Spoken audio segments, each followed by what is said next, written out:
수많은 인생을 바꾼 6개 문장이란 제목으로 하나님 말씀 증거하도록 하겠습니다. 제목이 특이하죠. 임마누엘 칸트가 언급한 내용입니다. 하도 유명한 사람이 시편에 대해서 언급하니까 사람들이 더 주목을 하는 것 같습니다. 일반적인 사람도 마찬가지입니다. 죽기 전에 듣기를 원하는 성경이 뭐냐 그럴 때 항상 부동의 1등이 시편 23편이라는 것입니다. 시편 23편은 그 시를 보면 두 종류 시가 있거든요. 신뢰시가 있고 감사시, 이렇게 대별할 수 있습니다. 신뢰시라는 것은 문제가 해결되기 전에, 다시 말해서 문제의 한복판에서 드린 기도, 그게 신뢰시입니다. 감사시는 뭐겠어요? 문제가 다 해결되고 난 다음에 부르는 노래, 그런 겁니다. 그러니까 약간 다르죠. 신뢰시는 아직도 문제 한복판에 있습니다. 앞이 보이지 않습니다. 사망의 골짜기에 있습니다. 그럴 때 하나님을 신뢰하면서 부르는 기도라는 거예요. 우리에게 이게 더 필요하겠죠. 이런 기도를 통해서 난관들을 돌파해 나가고 또 수없이 많은 인생들이 수렁에서 건진받고 승리하게 되었다는 것입니다. 그게 시편 23편이라는 거예요. 시편 23편 암송했으면 좋겠고요. 우리 인생에서 기둥이 되기를 원합니다. 그리고 시편 23편 1절부터 6절까지 6개 문장 가지고 기도하면 어떤 난관과 어려움이 있다 할지라도 다 이겨낼 수 있는 승리의 기도가 될 수 있고 효과적인 기도가 될 수 있다는 것입니다. 시편 23편을 그냥 잘하는 구절이 아니라 우리 삶의 무기로 사용할 수 있는 우리 하나님의 종 되기를 바랍니다. 6개 문장 살펴보겠습니다. 첫 번째, 인생을 바꾸는 첫 문장은 뭐냐? 하나님이 나의 목자다, 그런 겁니다. 1절을 보시면 여호와는 나의 목자시니 내게 부족함이 없으리로다. 그냥 주목할 포인트 중심으로 설명하겠습니다. 여기서 주목할 것은 뭐냐? 나의 목자, 이런 표현입니다. 이스라엘 백성들은 목자 이미지가 자주 쓰였습니다. 근데 목자 이미지로 쓰일 때는 항상 우리 목자 또는 공동체적인 접근을 했다는 것입니다. 그러니까 뭐 집단적이죠. 우리 전체의 목자 되신다. 이스라엘의 목자 되신다. 그 뭐예요? 공동체의 목자 되신다. 그런데 다윗만 유독 독특한 표현이에요. 나의 목자 되신다. 이게 하나님 마음에 되게 들었는가 봐요. 다윗만의 표현이라니까요. 이거 성경에 자주 나오니까 흔하다고 보이는데 나의 하나님, 이런 표현은 다윗이 제일 먼저 했고 제일 많이 했습니다. 그러니까 다윗의 티피컬한 모습이라 그러면 하나님을 나의 하나님, 되게 파격적인 접근하고 있다는 것입니다. 나의 하나님, 나의 목자. 우리 지난주에 살폈던 3편을 보면 3절에도 여호와는 나의 방패다, 나의 영광이다, 나의 머리를 드시는 자다. 다윗이 이렇게 표현하잖아요. 하나님은 나의. 이게 하나님의 마음에 합한 모습이라는 것입니다. 어떤 고3 그 입시생을 둔 가정 이야기인데요. 딸입니다, 딸. 그 아내가 되게 열심히 뛰잖아요. 입시생들. 여기도 입시생들이 있는데 엄마가 더 뛰죠. 아빠는 맨날 그 욕만 먹고. 그러니까 당신이 아이를 위해서 해준 게 뭐 있어? 뭐 이런 식으로 하면 할 말이 없죠. 여자들 잘 악해요. 그런 말 하면 아닌데. 왜 한 게 없어? 그러니까 굳이 하려 그러면 아이를 위해서 안수기도 해줘라. 우리 설교 때 들어보니까 뭐 가정의 제사장이 아빠라 그러더라. 애를 위해서 안수기도 해줘라. 이게 얼마나 힘든 일인지 여러분 모르시죠? 목사도 쉽지 않아요. 왜냐? 먼저 애한테 안수기도 하기가 좀 약간 뻘쭘하죠. 안 하던 거 하려니까.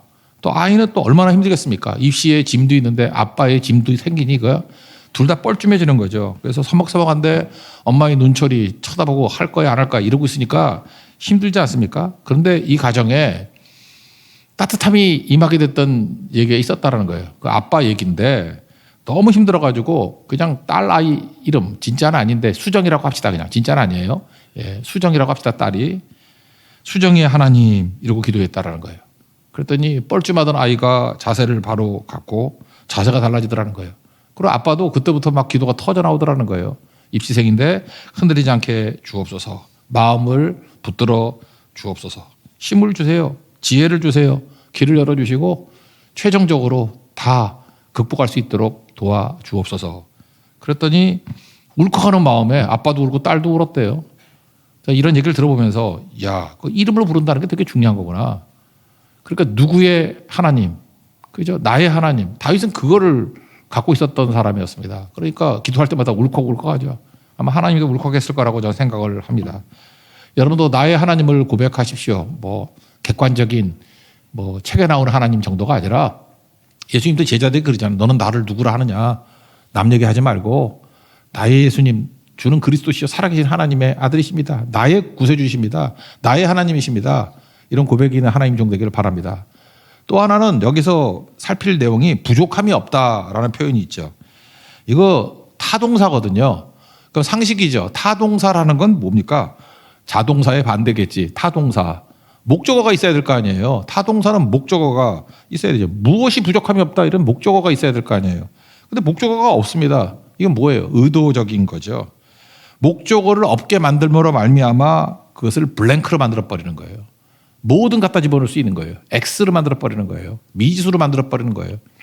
뭐 물질이 부족하다, 건강이 부족하다, 지혜가 부족하다, 뭐가 부족한 거 있습니까? 부족한 거 다 집어넣어도 되는 거예요.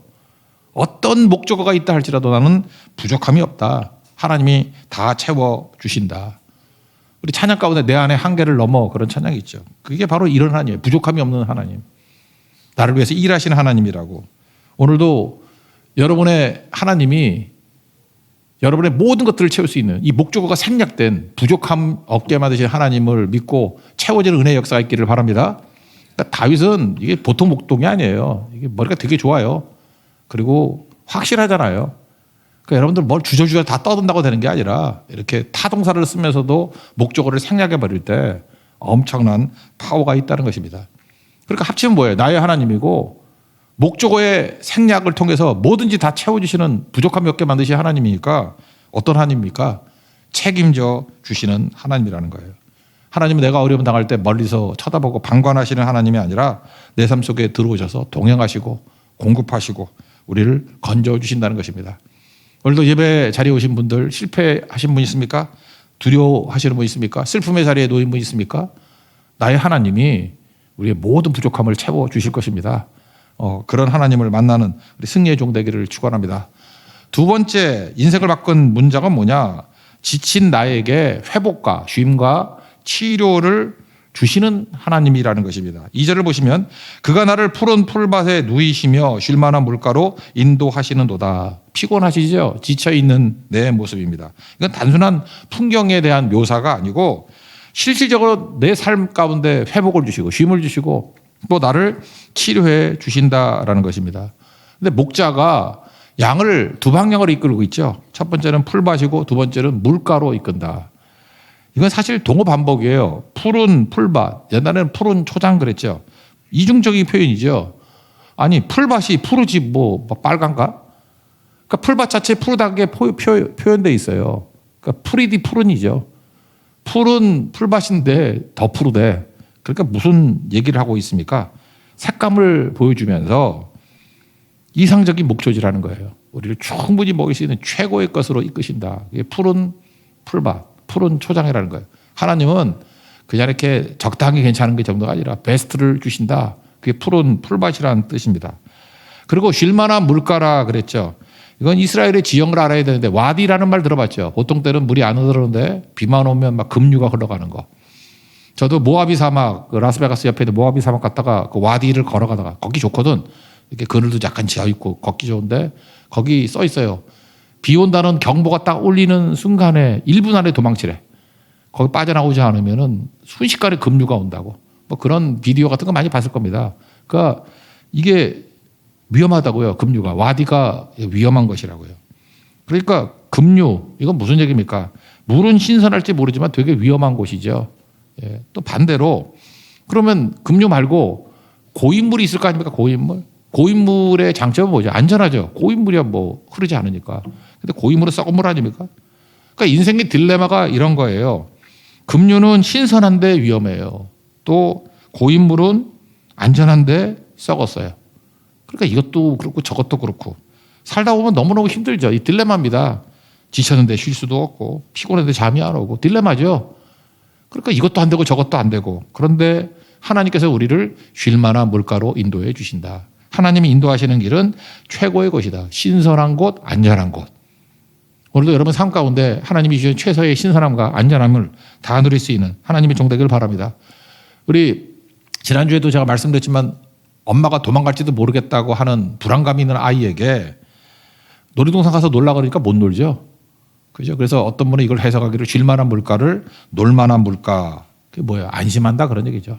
나는 주 안에서 안심해서 모든 걸 다 누릴 수 있다. 여러분 오늘도 주 안에서 피곤이 다 사라지고 진짜 쉴 수 있는 안심이 임하는 하나님의 종 되길 바랍니다. 여기서 영혼만 치료하는 게 아니고 몸 전체를 회복시킨다 그런 의미가 있습니다. 여기서 푸른 초장 그러면 먹을 거고 그다음에 쉴 만한 물가 그럼 마실 거 아닙니까? 생존의 조건이죠. 우리 삶의 생존의 조건을 충분히 만족시킬 수 있는 모든 것을 공급해 주신다는 것입니다. 근데 여기 주어가 뭐예요? 그가죠, 그가. 이 주목할 게 또 하나는 그가라고. 내가 먼저 요청한 게 아니에요. 나는 배고픕니다, 목마릅니다, 도와주세요라고 요청한 게 아니라 그가 먼저, 그죠? 하나님이 먼저 오셔서 우리를 이 길로 이끌어 가신다는 거예요. 이걸 뭐라 그러죠? 신약에서 은혜 그래요. 은혜. 하나님의 은혜의 손길이 우리가 요청하지도 않은 것들을 가지고도 찾아오셔서 우리를 건져주신다는 것입니다. 우리의 결단 그런 거 없어도 됩니다. 노력도 없어도 됩니다. 예배 자리에 나와 있는 성도들에게 하나님이 은혜를 부어주십니다.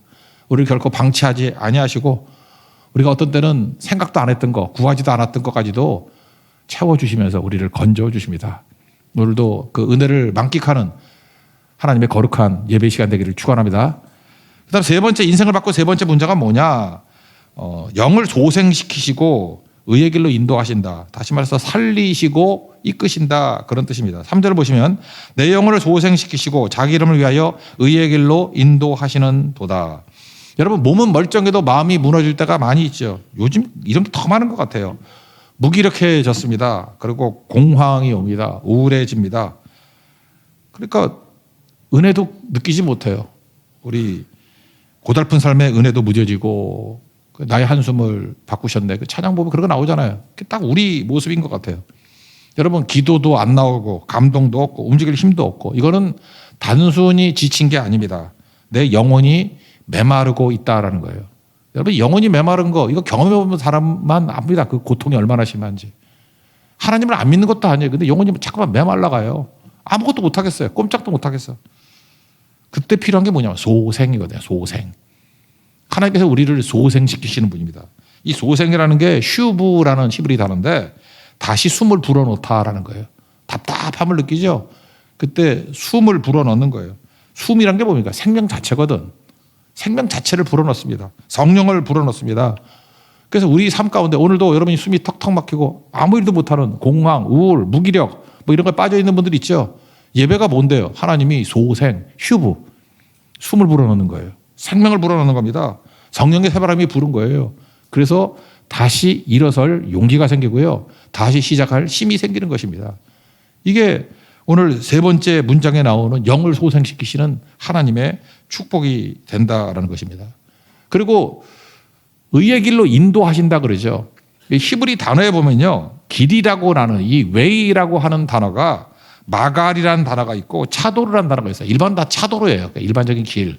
근데 여기는 독특하게 마갈이라는 히브리 단어를 쓰고 있습니다. 이거는 많이 다니는 길이 아니에요. 굳이 번역한다면 좁은 길이에요.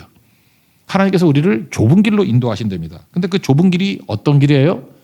생명의 길이고 올바른 길이고 우리를 살리는 길이라고요. 그러니까 예수님이 이 말씀을 인용해가지고 좁은 길로 들어가기 힘쓰라 그런 게 나오죠. 그게 마갈이에요. 마갈. 하나님께서 자기 이름을 위하여 우리를 마갈, 올바른 길, 좁은 길로 이끌어 가신다는 것입니다. 주님 다시 오실 때까지 후려보면 난 그게 너무 좋아요. 나의 가는 이 길 끝에서 나는 주님을 보리라. 여러분 입시생들이나 뭐 병 치료하는 분들 지금 힘들죠. 공부도 힘들고 또 투병도 힘들고. 근데 마지막에 가서 건강을 회복했다. 마지막에 가서 원하는 대학에 합격했다. 그럼 그게 바로 뭐예요? 나의 가는 이 길 끝에서 내가 주님을 보는 거죠. 승리하게 되는 거죠. 주님께서 그렇게 우리의 길을 이끌어 가신다는 것입니다. 그래서 우리에게 힘을 준다. 소생. 그리고 마지막에는 우리를 의의 길, 마갈, 승리의 길로 우리를 이끌어 가신다는 것입니다. 오늘도 예배를 통해서 이 기도의 응답이 있는 여러분의 삶의 현실로 드러나는 우리 축복의 종 되기를 축원합니다. 그 다음에 네 번째는 인생을 바꾼 네 번째 문장은 사망의 골짜기에서 함께 하신다라고 하시는 것입니다. 4절을 보시면 내가 사망의 음침한 골짜기로 다닐지라도 해를 두려워하지 않을 것은 주께서 나와 함께 하심이라. 주의 지팡이와 막대기가 나를 안위하시나이다. 그러니까 마주할 고통을 숨기지 않고 있습니다. 앞부분에 보니까 뭐 회복하고 인도하신다. 그런데 그것만 있는 게 아니라 인생에는 고난의 골짜기가 있다라는 것입니다. 그래서 성경은 고난을 피할 길 이런 걸 알려주는 게 아니고 고난을 통과할 수 있는 방법 그걸 알려주고 있다는 거예요. 무너지지 않는 믿음 가지고 하나님과 동행하면 사망의 골짜기, 고난의 골짜기가 온다 할지라도 통과한다는 것입니다. 그죠? 다닐지라도 이게 무슨 뜻이에요? 피할 수 없다 그런 뜻이죠. 다닐지라도 이게 미완료거든. 계속되는 거예요. 계속. 우리 인생 가운데 고난의 골짜기가 있습니다. 다닐지라도 한 번이 아니에요. 반복적으로 온다는 거예요. 걱정하지 마. 주님께서 함께 하시기 때문에 이건 능히 통과할 수 있어. 그런 얘기죠. 어떤 분은 이렇게 해석하더라고요. 사망의 음침한 골짜기. 이게 히브리 단어로 한 단어거든. 이거 번역이 기가 막히다고. 그래서 한글 번역 잘 됐다 그런 분이 많아요. 혹시 뭐 찾아보지도 않겠지만 츠알마웨트라는 히브리 단어예요. 이렇게 뭐 한번 검색해 보세요. 츠알웨마트. 츠알마웨트. 츠알마웨트. 잘 쓰지도 않는다는데 이거 번역을 사망의 음침한 골짜기. 이거 성경 번역 중에 백미래. 이렇게 잘 번역된 게 없다라는 것입니다. 근데 그 통과하는 방법이 뭐냐? 구체적으로 막대기, 지팡이 두 가지 이미지예요. 이 목자가 갖고 있는 거거든요. 막대기는 무기예요. 뭐 이렇게 동물 들어오면 뭐 다윗도 그랬죠. 뭐 곰하고 뭐 사자가 올 때 뭐 막아냈다 그러는데 그 물맷돌로만 막았을까? 그때가 막대기라고. 그래서 막대기는 우리를 보호해주기 위한 무기예요. 주님께서 공격해서 대적을 물리치는 무기. 그래서 골리앗 앞에 나갈 때 골리앗이 열받아가지고 그러잖아요. 사무엘상 17장 43절 보니까 너 나 개로 여기냐? 왜 막대기 들고 나와? 그 막대기가 그게 목자 막대기거든. 그 이렇게 물리치는 거. 내가 개냐? 그래서 우리 마귀한테 나갈 때 막대기 들고 나가야 돼요. 너 개다. 그러고 나가야 돼요. 그죠? 주님께서 막대기를 원래 보호해 주신다는 것입니다. 또 하나 지팡이는 알죠? 이렇게 뭐 물음표 같이 된 거. 이거는 길을 이탈하려고 그럴 때 나가지 마. 하고 이렇게 목 딱 걸어가지고 잡아당기는 거. 또 얘네들은 또 눈이 나빠가지고 맨날 구덩이에 빠진답니다. 그러면 목 탁 걸어가지고 끌어올리는 거. 그러니까 이건 뭐죠? 인도하고 보호하는 거. 그러니까 막대기라는 무기로 대적들을 물리치시고 우리를 인도하시고 보호하시는 지팡이가 있다라는 것입니다. 그러므로 오늘 이 네 번째 문장에서 붙들어야 될 건 뭐냐면 조건과 상황에 너무 주목하지 말라는 거예요. 어떤 사람은 자꾸 조건을 묵상해. 어떤 사람은 환경을 묵상해. 내가 얼마나 심한 고난이 있는지 알아요? 내가 사망의 음침한 골짜기가 얼마나 험악한지 알아요? 그거 묵상해서 뭐 할 거예요? 주께서 함께 하심이라 그러면 끝이지. 어떤 골짜기를 할지라도 주님이 함께 하시면 주님께서 여기 그냥 이미지로 얘기하잖아요. 막대기와 지팡이로 우리 보호하시고 문제없어. 100% 승리해. 여러분도 고난의 골짜기를 걸어가시는 분 계시다 그러면 그거 묵상하지 말고 하나님이 그 자리에도 함께 하심을 믿으시기 바랍니다. 그럼 능히 승리합니다. 이 기도 해야 된다는 거예요. 이 기도. 다섯 번째 인생을 바꾼 문장은 뭐냐? 원수의 목전에서 상을 베푸신다. 그래서 잔이 넘친다 그런 표현이에요. 5절 보시면 주께서 내 원수의 목전에서 내게 상을 차려주시고 기름을 내 머리에 부으셨으니 내 잔이 넘치나이다. 1절부터 4절까지는 목자와 양 이미지입니다. 그죠? 그래서 우리는 양이다. 양이야. 양. 그렇게 했는데 5절에 가면 이제는 잔치 주인과 손님의 이미지로 바뀌어버리죠. 우리는 손님이다. 양에서 손님으로 바뀌어버렸어요. 손님. 이스라엘의 풍속에 의하면요. 손님이 오면은 목숨 걸고 손님은 지켜줍니다. 그래서 롯에게 그 천사가 방문했을 때 뭐 나쁜 놈들이 와가지고 내놔라 그랬더니 우리는 뭐 이해가 잘 안 되죠. 뭐 이 손님 대신에 뭐 딸을 내줄 테니까 뭐 알아서 하라 뭐 이런 얘기까지 해서 우리 문화에서 이해가 안 되는 얘기를 하죠. 거기서 딱 한 포인트만 붙들면 돼요. 이 중동 지방에 있어서의 문화는 손님을 대접하는 거 목숨 걸어야 되는 거예요. 내게 손님으로 왔는데 이걸 소홀히 했다거나 뭐 피해를 입었다 그러면 그 사람 살 가치가 없다 이렇게 되는 거예요. 그런데 여기서 하나님께서 우리를 양에서 손님으로 그러니까 내가 목숨 걸고 너 지켜줄게 그런 얘기예요. 전능하신 하나님이 우리를 보호하시고 이끌어 가신다라는 것입니다. 거기서 끝나는 게 아니고 상을 주신대요. 저는 히브리서 11장 6절 좋아하는데 믿음이 없이는 하나님을 기쁘시게 하지 못하나니 하나님께 나아가는 자는 그가 계신 것 반드시 그가 계신 것과 그가 자기를 찾는 자들에게 상 주시는 이심을 믿어야 할지니라. 이제까지 억울함, 뭐 고난 이런 게 있었죠.